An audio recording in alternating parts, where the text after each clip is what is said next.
Grande abraço, telespectadores. Está no ar mais uma edição do programa Momento Saúde, programa de prestação de serviço a você.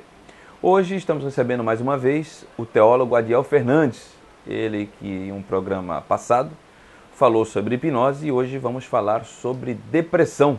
Qual a diferença da depressão e a tristeza, por exemplo? Aliás, já vou começar com essa pergunta para você, meu caro Adiel. Satisfação em revê-lo aqui nos nossos estúdios. Qual a diferença da depressão e da tristeza? Ok, satisfação é minha, mais uma vez, ter recebido esse convite para a gente estar falando aqui sobre, nessa ocasião, depressão.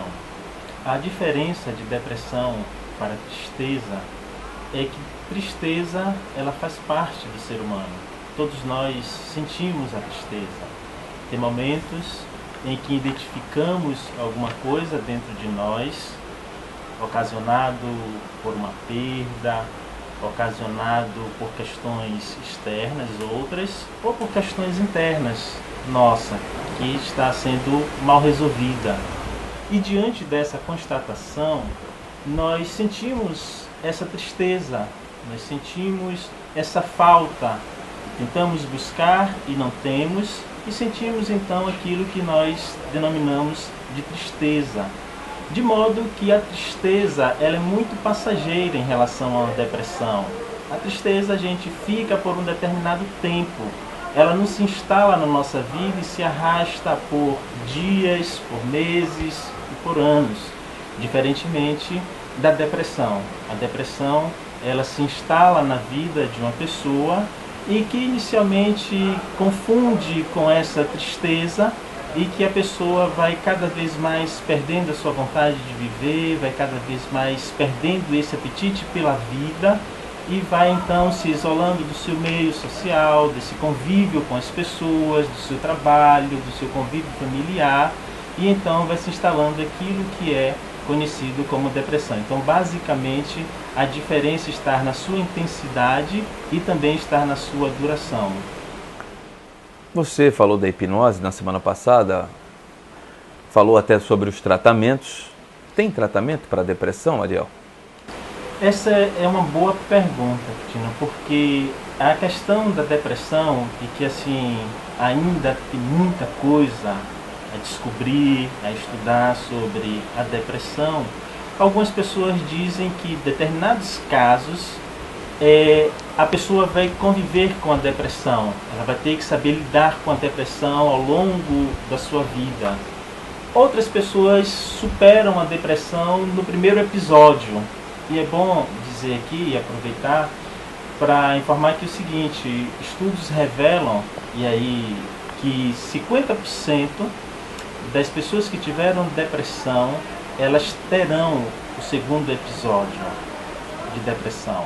Ela tem a tendência de ter novamente? De ter novamente, 50%.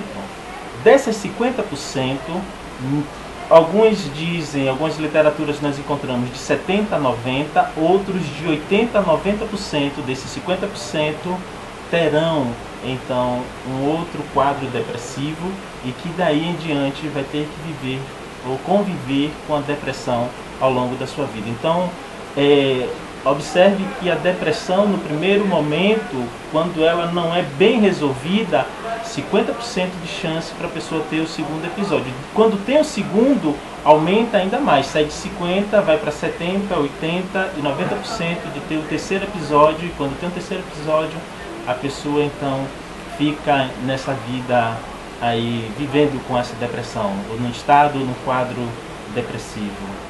Bom, para quem não viu o programa com o Adiel Fernandes na última semana, o Adiel ele é de São Paulo, ele não é aqui da Baixada.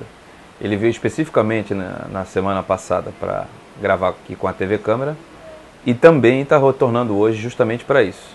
Então eu vou te fazer a seguinte questão, Adiel. Você tem recebido pacientes com quadros de depressão e o que você tem feito para mudar essa situação? Muito bem.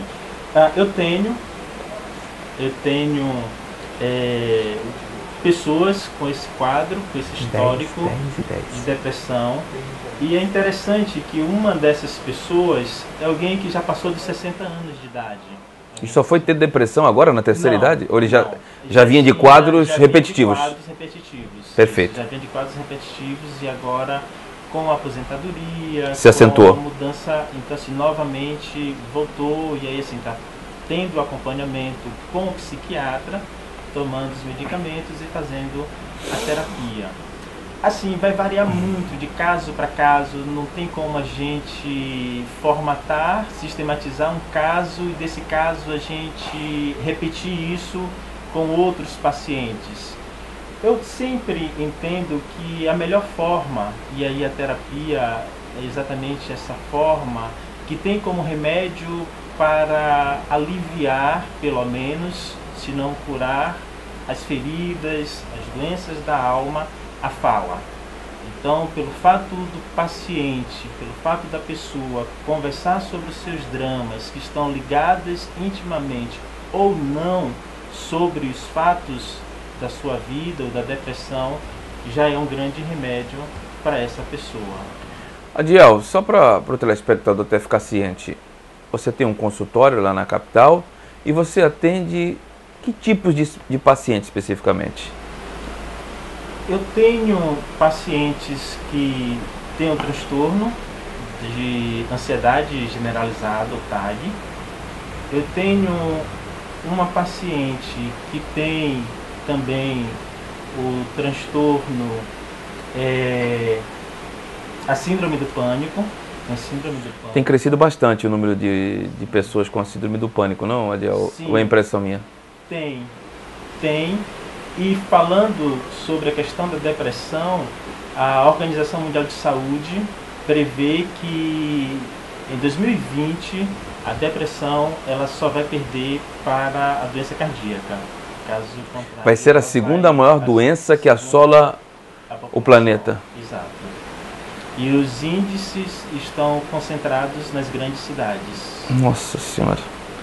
Adiel, temos casos de depressão do cidadão que era rico e ficou pobre, caso de depressão do cidadão ou da cidadã que perdeu o esposo ou perdeu a esposa, que se suicidou, que largou a família. Quais outros tipos de casos de depressão comuns hoje, pelo menos aqui no país?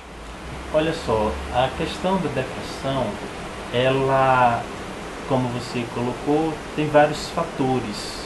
O que se sabe hoje é que para que esse quadro depressivo, a depressão se instale na vida de uma pessoa, não é somente um fator, mas vários fatores. Não significa necessariamente alguém que está vivenciando o luto, essa pessoa vai ter um quadro depressivo, mas outros fatores orgânicos, químicos, o histórico familiar, como que essa pessoa lida com as suas perdas, com as suas questões emocionais, como que ela se relaciona, interage com outras pessoas, como é o seu estilo de vida. Então isso vai contribuir para que tenha qualquer tipo de depressão. Então tem as questões também que são questões orgânicas. A pessoa que sofre de depressão, ela recebe preconceitos, inclusive dentro de casa, não, Adiel? O que você pode falar a respeito? A gente aproveita para falar sobre essa situação. E por incrível que pareça, gente, falando de tantos tipos de preconceito, e pessoas com depressão sofrem esses tipos de preconceito. Preconceito na família, preconceito no trabalho, preconceito social. E quem perde com isso somos nós. Nós perdemos muito quando marginalizamos, quando rotulamos, quando colocamos alguém numa condição que não é a condição do ser humano, perdemos. Porque essa pessoa vai cada vez mais se isolando do seu convívio. E assim, todos nós, eu acredito que todos nós, mas assim, em especial pessoas que estão enfrentando a depressão, elas acabam perdendo aquele gosto por aquilo que faz e, consequentemente, nós perdemos pessoas com habilidades em sala de aula, por exemplo, perdemos pessoas com habilidade na segurança, no poder judiciário. Talentos para a cultura e para o esporte também. Então, a questão do preconceito ela deve ser combatida cada vez mais, porque ela tem afastado essas pessoas do convívio social e quem perde é a própria sociedade. Então, o conselho que eu dou é exatamente ficar atento a pessoas nesses quadros depressivos, quadro de depressão, e incentivar um profissional, incentivar a busca de um especialista para que essa pessoa, o quanto antes, busque um tratamento. Porque o que acontece, e aí assim, os tipos de preconceito, é que diz que essa pessoa, ela está fazendo corpo mole, essa pessoa está fazendo pouco caso da vida, é falta de uma atitude, é falta de uma decisão, ou até mesmo falta do que fazer, quando não, é falta de fé, e por aí vai colocando sobre a pessoa esse fardo que vai complicando cada vez mais a sua situação. Muito bem, esse é o programa Momento Saúde, estamos recebendo o Adiel Fernandes, ele é teólogo e também formado em psicanálise clínica, além de ser especialista em hipnose exoriana. Vamos a um breve intervalo e já retornamos.